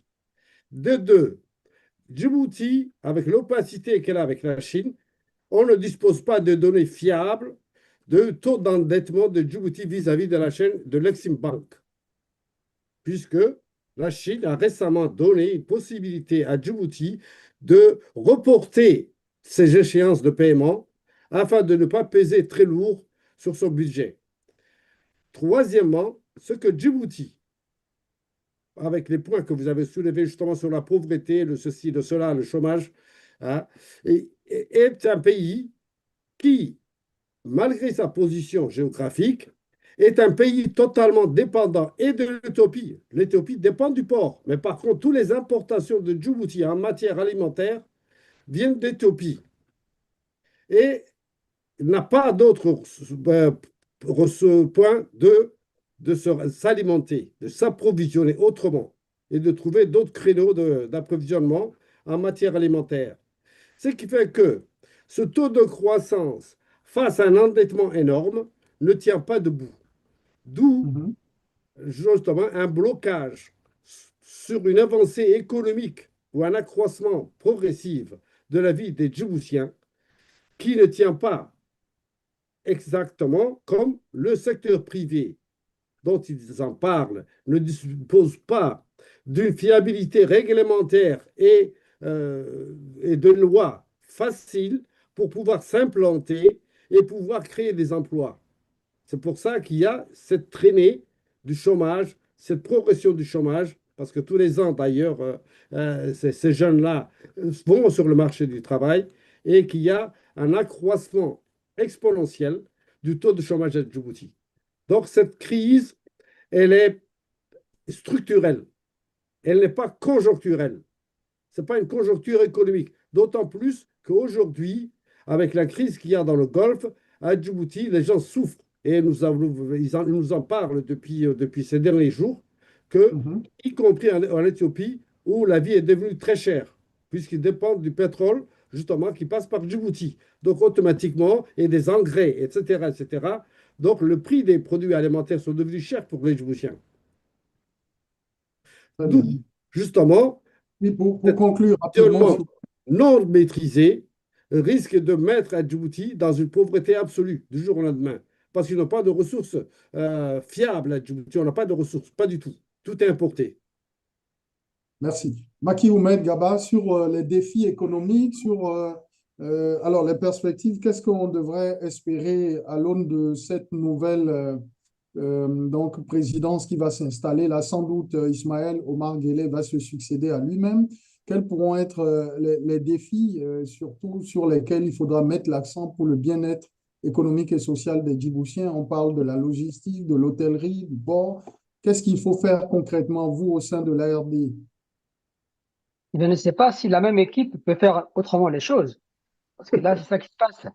Donc, on ne peut pas demander à une personnalité de changer de personnalité. Ça serait impossible. Et là, ce qui se prépare, c'est un peu ça. La même équipe va encore rester 5 ans. Et puis, on a vu que plus le temps passe sous le pouvoir d'Ismaël Omar Guelleh, plus c'est la parentèle la plus proche possible de Guelleh qui profite du système. Et même les parentèles un peu éloignées sont écartées davantage qu'autrefois. Donc, c'est la restriction autour du président et de sa famille du pouvoir économique et politique qui se met en place, encore une fois. Vous avez évoqué la mise en place de ce secrétariat d'État aux investissements privés. Oui. Ça, il s'agit un peu, c'est comparable avec ce qui s'est passé avec la création de l'organisme de lutte contre la corruption. Lorsqu'il y a des observations, des remarques faites au niveau de la communauté internationale économique, alors il y a une course contre la montre à Djibouti pour mettre en place des semblants de réponses montées de toutes pièces pour répondre à cette réalité, pour empêcher que les investissements directs étrangers ne s'éloignent de Djibouti, parce que c'est ce qui s'est passé. La confiance dans l'investissement à Djibouti a été perdue, puisqu'à Djibouti, pour investir dans Djibouti, il faut partager le capital avec quelqu'un de l'entourage familial de Omar Guelleh. Et ça touche aussi les étrangers qui investissent des millions d'euros ou de dollars et qui proviennent d'Europe ou d'Amérique, pour pouvoir arrêter cette observation qu'a été mise en place le secrétariat d'État aux investissements. Donc voilà, du coup, ce n'est pas un système sérieux qui met en place des institutions pour faire fonctionner les thématiques correspondantes, mais un système qui met en place une institution chaque fois que, dans la communauté internationale économique, je dis bien économique, on a observé que cela tournait très mal sur tel ou tel aspect. C'est pourquoi je n'ai pas plus confiance que ça sur la mise en place et le fonctionnement réel du secrétaire d'État aux investissements, tout comme nous n'avons pas confiance dans la mise en place de l'organisme de lutte contre la corruption, d'autant plus que c'est la fille du chef d'état-major djiboutien qui va présider à l'organisme de lutte contre la corruption. C'est le monde à l'envers. Alors, Président Adam Mohamed Abdou, est-ce que vous serez plus optimiste que Maki Oumed Gaba sur la mise en place de ce secrétariat-là, qui va pouvoir capter des investissements structurants dans la logistique, dans le portuaire globalement, et surtout dans l'hôtellerie, dans l'agriculture et dans d'autres secteurs? Qu'est-ce qu'il faut faire pour sortir les Djiboutiens de la précarité économique et sociale? Je crois qu'à Djibouti, il faut qu'il y ait une situation qui puisse accorder à tous les Djiboutiens la même chance devant les investissements, la même chance devant le travail, la même chance devant la prospérité économique. Et à Djibouti, les investissements, la création des entreprises, tout ça est réservé à l'entourage du président et à l'entourage de ses affiliés. Donc, ça ne profite nullement à la population en général. D'autre part, je voudrais dire ici qu'aujourd'hui, Djibouti ne peut pas s'attendre à ce qu'elle soit privilégiée comme dans le temps. C'est vrai que Djibouti a envie de diversifier son économie, mais il faut savoir que Djibouti dépend du port, de la performance du port, et ce port dépend de l'Éthiopie. Aujourd'hui, l'Éthiopie est en train de diversifier ses importations. Ils ont déjà mis en place le port de, comment on appelle ce port-là, en Somaliland, Berbera, voilà. Et puis, ils sont en train de voir autre chose aussi. Ils sont en train de négocier aussi, pas pour l'instant avec l'Érythrée, ils sont en train de demander le port, coûte que coûte, ils veulent avoir un port. Mais si demain, l'Éthiopie réduit de 50% ou de 60% ses importations à partir du port de Djibouti, Djibouti va se casser la gueule. Maintenant, ils sont dans une facilité parce qu'il y a eu un problème entre l'Érythrée et l'Éthiopie, que Djibouti a bénéficié de ça. C'est quelque chose qui n'est pas acquis, mais qui est conjoncturel. Aujourd'hui, Djibouti, à cause de ça, dort sur ses lauriers et il croit que cette mal va toujours exister. Et je crois que le défi aujourd'hui qui attend le président, c'est qu'il faut qu'il puisse essayer de sécuriser Djibouti compte tenu des aléas qu'il y a dans la région. Il y a le Somaliland qui est en train de changer, il y a l'Éthiopie qui est en train de s'ouvrir à d'autres ports que celui de Djibouti, qui pour eux est devenu une contrainte parce que Djibouti, le port de Djibouti coûte cher à l'Éthiopie, alors beaucoup plus cher que celui de l'Érythrée qui le desservait à l'époque. Et à Djibouti, on ne voit que la rentrée en masse de l'argent, mais on ne réfléchit pas comment préserver cet acquis et comment le fructifier.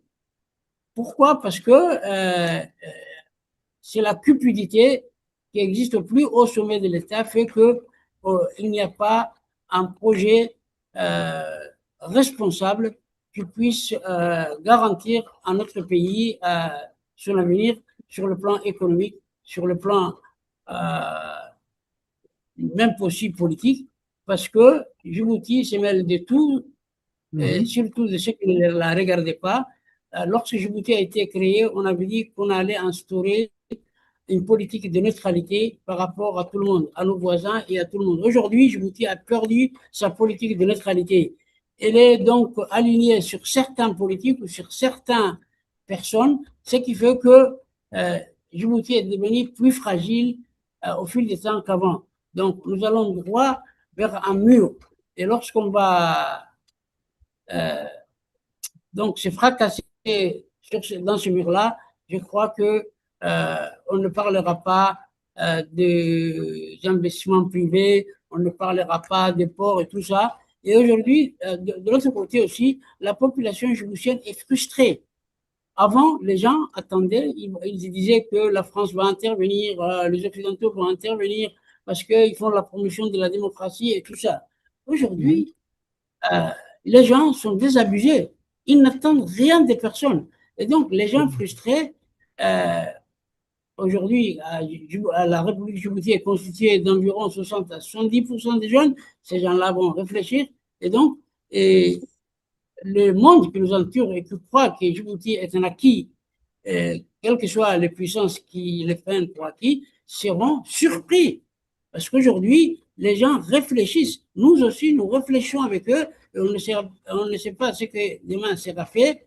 Et si la politique ne change pas dans l'intérêt de nous et de ceux qui sont avec nous, ça va avoir des surprises. Et il y a eu des surprises d'ailleurs en Afrique et dans d'autres coins du monde. Ça, voilà. Merci, Président. Alors, justement, rappeler juste un ordre de grandeur entre par rapport à l'importance de ce pays-là, par rapport à la manne portuaire qui pourrait en découler. L'Éthiopie, c'est à peu près 135 millions d'habitants, entre 120 et 135 millions d'habitants, pour un produit intérieur brut de 110 milliards de dollars US en 2025, selon donc la Banque mondiale et le Fonds monétaire. Djibouti, c'est 1 million d'habitants et c'est à peu près 4,6 milliards de dollars de produits intérieurs bruts. Donc, c'est-à-dire que vous avez une situation où aujourd'hui, 90% de l'importation aujourd'hui de l'Éthiopie passe par les ports djiboutiens, notamment celui d'Oralé et autres. Donc, c'est-à-dire qu'il y a une manne financière considérable qui rentre dans ce pays, par rapport à un pays qui compte à peu près 1 million d'habitants. Quand vous voyez un pays qui compte qui pèse 110 milliards de dollars US, pour 135 millions d'habitants, qui importent tout, quasiment, Djibouti, à peu près 70, 80, 90% passe par Djibouti. Et justement, ce pays qui compte 1 million d'habitants n'arrive pas à être littéralement au même niveau en termes de revenus par tête d'habitants, un peu à peu près comme le Qatar ou même les Émirats arabes unis, pour moins d'habitants. Vous voyez, 1 million d'habitants, avec tout ce que ce pays engrange comme ressources financières, ressources budgétaires, Djibouti aurait dû être véritablement le Qatar de la Corne de l'Afrique. Malheureusement, il y a un problème de gouvernance qui se pose, il y a un problème aussi de redistribution, de choix de politique économique et sociale, de leadership qui se pose. Alors, chers invités, nous arrivons au terme de cette émission. Le président Adan Mohamed Abdou va conclure et on va commencer d'abord par Macky. Cher Macky, nous arrivons au terme de notre émission. Quel est, vous, le message que vous voulez lancer aux Djiboutiens dans la diaspora et même aux pays qui nous suivent, surtout à l'aune de cette présidentielle qui vient d'avoir lieu aujourd'hui entre les deux candidatures, celle du président sortant qui est je vais candidat. passer 3 messages très courts. Oui, oui, mais vous allez avoir la parole tout à l'heure, m'a dit Ibrahim. Juste rappeler les deux candidatures, c'est celle donc de M. Ismaël Omar Guelleh et de son challenger qui est donc, c'est vrai que… Mohamed Farah voilà, Samatar. Samatar, voilà. Donc Macky, c'est à vous. Votre mot de fin et éventuellement un message. On vous écoute ensuite, Madi Ibrahim God. Oui, donc merci. Je veux vous remercier Sidi Khan, Média, et je veux remercier donc Olivier Dessous pour l'occasion qui nous donnait ici ce soir de faire le point de la journée d'élection de Djibouti, de dire les vérités aux Djiboutiens. Je veux remercier les Djiboutiens de suivre ces médias, de suivre l'actualité de Djibouti. Et surtout, je voudrais demander aux Djiboutiens de ne pas baisser les bras, toujours continuer et faire un effort d'imagination pour trouver des solutions avec nous. Demander aussi à l'opposition djiboutienne de continuer sa lutte, mais encore de développer sa coopération avec la société civile. Djibouti, où tout est interdit, nous sommes condamnés à trouver dans les moindres failles du système comment fonctionner pour que la population ne se meure pas, pour que la population puisse tenir debout malgré le système en cours. Parce que demain arrivera très vite. Demain arrivera très vite. Merci, c'est court, c'est clair, c'est concis. Merci donc Macky Oumed Gaba. C'est au vice-président Madi Ibrahim God. C'est à vous votre message et les 3 mots que vous voulez dire tout à l'heure. Pour 3 petits messages assez courts. Le premier, je l'adresse à Ismaël Omar Guelleh pour lui dire qu'il faut qu'il ait le courage quand même et qu'il ait le courage d'exprimer sa victoire en disant que 100% de la population djiboutienne a voté pour lui. Comme ça, il n'y a pas d'opposition comme il dit. Donc ça, c'est un point. 100%. Hein? Oui, aucun Djiboutien ne s'est abstenu. Deuxièmement, j'adresse plus sérieusement à la population djiboutienne, notamment aux jeunes, pour dire On ne peut pas continuer avec une vieille dodoche pour rattraper notre retard vis-à-vis d'un monde qui est en permanence progression. Donc, nous devons parquer cette vieille dodoche dans un garage lointain et l'oublier pour toujours. Et pour cela, je vous demande de vous mobiliser, vous les jeunes, et de continuer la lutte dans la capitale surtout, en suivant vos responsables politiques de l'opposition qui ont encore des chances de vous soutenir pour changer de vie, pour changer de cadre, pour changer de monde, pour changer d'esprit, parce que ce système vieux de 47-48 ans n'a aucun avenir pour le pays, ni pour le peuple, ni pour la terre. Je vous remercie. Voilà. Merci beaucoup, c'est entendu. Alors, au président Adan Mohamed Abdou, président de l'ARD, c'est à vous. De l'ARD. Je voudrais ce soir féliciter le peuple djiboutien, féliciter sa maturité politique, sans violence, sans faire des problèmes. Ils se sont abstenus de voter massivement, comme l'opposition que nous leur avons demandé, et ils ont humilié Ismaël Omar Guelleh et son staff qui croyaient que avec la pression, avec la peur, les gens allaient répondre présent dans les urnes. Donc, ce que j'ai dit à la population djiboutienne, il ne faut pas se décourager, il faut toujours lutter en faveur du bien-être du peuple djiboutien, comme vous le faites, pacifiquement. La violence n'apporte rien de bon. Aujourd'hui, on voit les pays qui sont nos voisins ou qui sont ailleurs dans lesquels la violence a pris racine. Ce sont des problèmes qui peuvent ramener la société dans laquelle ils vivaient 20 ans à 40 ans en arrière. Et lorsque on va se débarrasser de cette dictature, il faudra recommencer à partir de l'âge de pierre. Ça, ce n'est pas raisonnable. Il faudrait que la population, déjà, elle a surmonté sa peur. Ils ne sont pas, même les gens que le régime djiboutien, tous les travailleurs, tous les fonctionnaires qui l'obligeaient à manifester ou à faire acte de présence dans ces réunions ne sont pas aujourd'hui, n'ont pas été aujourd'hui aux urnes. Donc, ça, c'est ça que j'appelle la maturité politique des Djiboutiens, qu'ils soient membres de partis politiques, qu'ils soient membres de la société civile, qu'ils soient simples citoyens. Ils ont aujourd'hui dit non à Ismaël Omar Guelleh massivement, et sans se décourager, il faudrait que nous continuions en ce sens. Et un de ces jours, d'ailleurs, le peuple gagne toujours. Et comme il y a un adage qui dit la volonté du peuple, c'est comme la volonté d'Allah. Donc, vous allez gagner, vous avez gagné aujourd'hui un scrutin, et vous allez gagner aussi la victoire. Il faudrait pas baisser les bras, continuons ainsi. Vox Populi, Vox Dei, disait le président.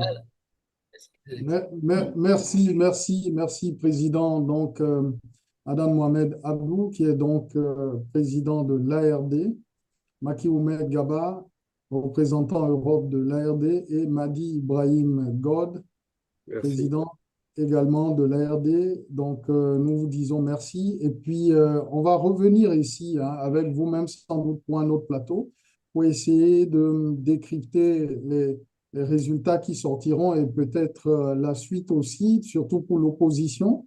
Est-ce qu'il y a des actions qui sont en vue? Qu'est-ce qu'il faut en attendre? Voilà, de la situation à Djibouti quant à la démocratie, l'état de droit, la souveraineté, la quête de la souveraineté pour le peuple djiboutien, la lutte contre justement la France-Afrique et ce statut de néocolonie qui perdure dans ce pays, qui est maintenu dans un état, donc un état vraiment d'oppression et de domination quant à sa position stratégique et géopolitique.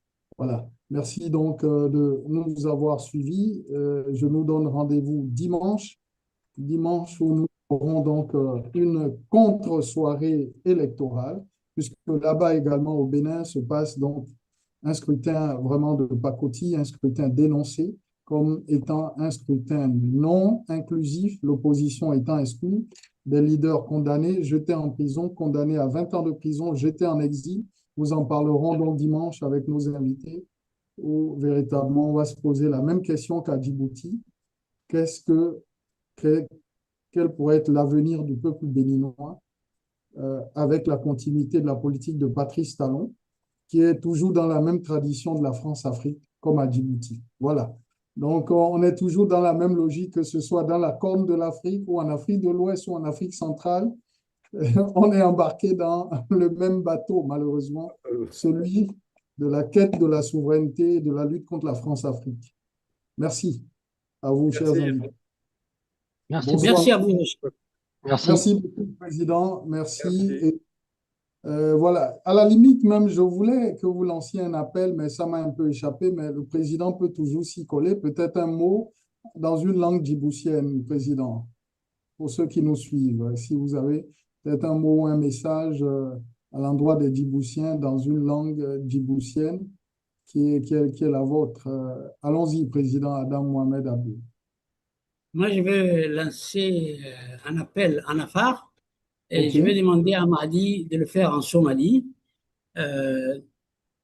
ويسرى قبوتي الشعبكي ويسرى أنقع يانا سينكنا أساكونا محتو البليني قبوتي الدولة ثاسي لذكيرك راكتهم ما مقدة كن حنتينيه ما أساكونا أفحكن هايتينيه سينهن يا عالم كيب لنكين البحثينيه تمنى للي كاتوا يعني سنبلا لذكيرك راعك جشيتا كيني تاقورك ويسرى كذلنا كينك التي سينيه لا وليه أنا ما بشوف بيتانا هاي إلى ديريكا هاي تانا فنها سلفها بحوة تانا مشين للسرا هاي ويسرا أنقع سينكنا.